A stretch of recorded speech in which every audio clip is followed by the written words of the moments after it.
नमस्ते दोस्तों, Hindi film industry के सूत्रधार माने जाने वाले कपूर परिवार के बारे में तो आप सभी ने काफी कुछ सुना होगा। पृथ्वीराज कपूर से लेकर रणबीर कपूर तक ये खानदान बॉलीवुड में अपना दबदबा बनाए हुए है और समय चक्र के साथ ही अपना सिक्का चलाता रहा है। लेकिन पृथ्वीराज कपूर के समय में परिवार की महिलाओं के फिल्म इंडस्ट्री में काम करने को लेकर नजारा थोड़ा अलग था। लंबी चौड़ी कद काठी वाले पृथ्वीराज काफी रोबिले भी थे। तभी तो राज कपूर भी पिता के सामने संभलकर ही बोलते थे। ऐसे में पृथ्वीराज बिल्कुल नहीं चाहते थे कि उनके बेटे राज कपूर की शादी किसी फिल्मी बैकग्राउंड वाली लड़की से हो। इसके लिए वे एक पारंपरिक लड़की की तलाश में थे। उनकी तलाश संपन्न हुई और राज कपूर की शादी भी। लेकिन इस शादी के बाद कपूर परिवार को काफी जिल्लत भी उठानी पड़ी थी। दरअसल कृष्णा मल्होत्रा जिसने राज कपूर की शादी हुई थी वो प्रेमनाथ और राजेंद्र नाथ की बहन थी। वही प्रेमनाथ जिन्हें बॉलीवुड में खलनायक और राजेंद्र नाथ जिन्हें बेहतरीन हास्य अभिनेता के तौर पर जाने जाता है। हालांकि बहन कृष्णा की शादी के बाद ये लोग फिल्मी दुनिया में आए, क्योंकि बहनों ही राज कपूर से अच्छा समर्थन मिल गया था। साथ ही पृथ्वीराज कपूर के पृथ्वी थिएटर में काम भी मिला। राज कपूर की शादी एक डीआईजी की बेटी से हुई थी। मध्य प्रदेश के रीवा का ये परिवार प्रशासनिक बैकग्राउंड से था। उनकी शादी तब के आईजी यानी पुलिस महानिरीक्षक करतार नाथ मल्होत्रा की बेटी कृष्णा मल्होत्रा से हुई थी। पृथ्वीराज ने तो अपने हिसाब से बहू पसंद की और राज कपूर ने पत्नी। इसके बावजूद शादी के बाद उस जमाने में अखबारों में इस शादी के खिलाफ लेख छापे गए थे। बताया जाता है कि पृथ्वीराज कपूर और उनके दोनों बेटे राज कपूर और शम्मी कपूर को फिल्मों के कारण शहर शहर भटकना पड़ता था। ऐसे ही एक सिलसिले में ये परिवार मध्य प्रदेश जा पहुंचा। वहां डीआईजी साहब के घर पर इनकी खूब खातिरदारी हुई। इसके बाद से ये लोग जब भी वहां का रुख करते थे, डीआईजी साहब के यहाँ हाजिरी जरूर दर्ज करवाते थे। ऐसे में दोनों परिवार के बीच अच्छा संबंध स्थापित हो गया था। इस दौरान पृथ्वीराज अपने बेटे राज कपूर के लिए सही लड़की की तलाश में थे। राज कपूर खुद भी कोई सर्वश्रेष्ठ जीवन साथी खोज रहे थे। राज और शम्मी का रीवा आना जाना शुरू हो गया था और शम्मी व डीआईजी साहब के बेटे राजेंद्र नाथ में अच्छी दोस्ती भी हो गई थी। एक दिन राज कपूर राजेंद्र नाथ के साथ उनके घर पहुंचे। वहां उन्हें संगीत की धुन सुनाई दी। बस वे उसी आवाज के पीछे पीछे चल दिए। देखा तो एक कमरे से सितार की मधुर ध्वनि निकल रही थी। जब खिड़की से झांककर अंदर देखा तो उनकी आंखें वहीं ठहर गई। सफेद साड़ी में लिपटी, बालों में गजरा लगाए एक लड़की सितार बजा रही थी। बस इतना देखते ही राज कपूर दिल दे बैठे। दरअसल कृष्णा उस वक्त सितार सीखा करती थी। कृष्णा की इसी अदा पर राज दिल हार चुके।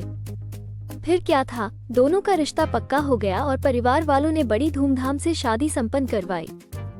ये विवाह समारोह करतार नाथ मल्होत्रा के सरकारी घर पर ही हुआ था। लेकिन इस शादी की खबर जैसे ही मीडिया में पता चली, खूब हाय तौबा मची। कुछ लोगों को ये शादी पसंद नहीं आई और लोग राज कपूर व पृथ्वीराज के खिलाफ लिखने लगे। दरअसल पृथ्वीराज कपूर और राज कपूर के ससुर आपस में ममेरे भाई थे। इस रिश्ते से कृष्णा राज कपूर की बहन लगी। बस इसी को लेकर लोगों में नाराजगी दिखी। वहीं कुछ बड़े लेखकों ने उनके खिलाफ खबरें भी छापी थी। अब नरगिस और राज की स्टोरी। हिंदी सिनेमा की पहचान शोमैन राज कपूर एक बॉलीवुड एक्टर होने के साथ साथ प्रोड्यूसर, डायरेक्टर भी थे। उन्होंने हिंदी सिनेमा में कई शानदार फिल्में बनाई हैं। राज कपूर ने आवारा, श्री 420, चोरी चोरी, अनाड़ी, बूट पॉलिश, अब दिल्ली दूर नहीं, सपनों का सौदागर जैसी कई हिट फिल्मों का निर्माण किया है। अपनी फिल्मों के साथ साथ राज नरगिस से अपनी नजदीकियों के लिए भी चर्चा में बने रहते थे। लेकिन नरगिस और राज के रिश्ते में आए दरार ने भी खबरों का बाजार खूब गर्म रखा। कहा जाता है कि दोनों के एक गलत फैसले ने उनके खूबसूरत रिश्ते के टुकड़े कर दिए थे। नरगिस से बेपनाह मोहब्बत करते थे राज। 1948 में आई फिल्म आग में बला की खूबसूरत नरगिस के साथ राज कपूर ने पहली बार काम किया था। नरगिस की खूबसूरती ने राज को पहली ही नजर में अपना दीवाना बना लिया था। फिल्म खत्म होते होते नरगिस भी राज कपूर के प्यार में पूरी तरह से डूब चुकी थी। राज उस वक्त शादीशुदा थे। इतना ही नहीं, उनके बच्चे भी थे। नरगिस को राज की शादी और बच्चों का सच पता था, फिर भी वो उनसे प्यार कर बैठी थी। इतना ही नहीं, राज कपूर की हर फिल्म में नरगिस नजर आने लगी थी। वहीं नरगिस भी उनकी फिल्म को हिट बनाने के लिए खूब मेहनत करती थी और पैसे भी लगाती थी। दोनों बॉलीवुड के क्लासिक कपल कहे जाते थे। नरगिस के एक फैसले से रिश्ते में दरार आ गई थी। कहते हैं 9 साल तक नरगिस ने राज कपूर का इंतजार किया था। वो उनसे शादी करना चाहती थी, लेकिन राज अपनी पत्नी कृष्णा राज और बच्चों से अलग होने को तैयार नहीं थे। वो कृष्णा राज को तलाक देना नहीं चाहते थे। इतना ही नहीं, राज की फिल्मों में भी नरगिस को कोई खास जगह नहीं मिल रही थी। बस फिर क्या था, नरगिस को यही बातें खटकनी शुरू हो गई। 1955 में आई फिल्म श्री 420 नरगिस की आरके स्टूडियो के साथ आखिरी फिल्म थी, जिसके बाद नरगिस ने हिंदी सिनेमा की iconic film Mother India sign की।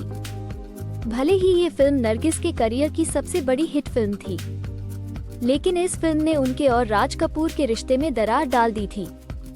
नरगिस ने फिल्म मदर इंडिया के अपने को स्टार सुनील दत्त से शादी कर ली। इन दोनों की शादी की खबर सुनकर राज कपूर बुरी तरह से टूट गए थे। कहा जाता है कि नरगिस की शादी ने राज कपूर को तोड़ कर रख दिया था। इस खबर को सुनने के बाद वो फूट फूट कर रोए थे। वैजयंती माला के प्यार में भी पड़ गए थे राज। 1960 के दशक में राज कपूर का फेमस एक्ट्रेस वैजयंती माला के साथ रिलेशनशिप काफी चर्चा में रही। कृष्णा के साथ शादी के लगभग 20 साल पूरे होने के बाद भी राज कपूर और वैजयंती माला का अफेयर शुरू हो गया था। दोनों का नाम साथ आने पर राज कपूर की पत्नी कृष्णा कपूर घर छोड़कर चली गई थी और कुछ महीने मुंबई के मरीन ड्राइव के पास नटराज नाम के होटल में रही। राज कपूर के मनाने पर कृष्णा एक शर्त पर वापस आई कि वो फिर कभी वैजयंती माला के साथ काम नहीं करेंगे। हुआ भी वही। फिल्म संगम के बाद वैजयंती माला और राज कपूर ने कभी किसी फिल्म में काम नहीं किया। इस बात का जिक्र भी है, उन्हें तब तक माफ नहीं किया जब तक उन्होंने अपनी जिंदगी की उस चैप्टर को पूरी तरह बंद नहीं कर दिया और कुछ नायिकाओं के साथ भी उनका नाम जोड़ा गया था। उसके बाद 1988 में राज कपूर को अस्थमा के कारण जटिलताओं का सामना करना पड़ा और 2 जून को 63 वर्ष की आयु में उनकी मृत्यु हो गई। हालांकि उनकी विरासत जीवित है। आज भी उनकी यादों के साथ वो सभी के दिलों में राज करते हैं। दोस्तों, हम आप तक इसी तरह की नई जानकारी ले आते हैं, इसीलिए अभी तक आपने चैनल को लाइक, शेयर और सब्सक्राइब नहीं किया तो अभी चैनल को लाइक और सब्सक्राइब कर दो ताकि अगली जानकारी सबसे पहले आप तक पहुंचे। मिलते हैं नई जानकारी के साथ। धन्यवाद।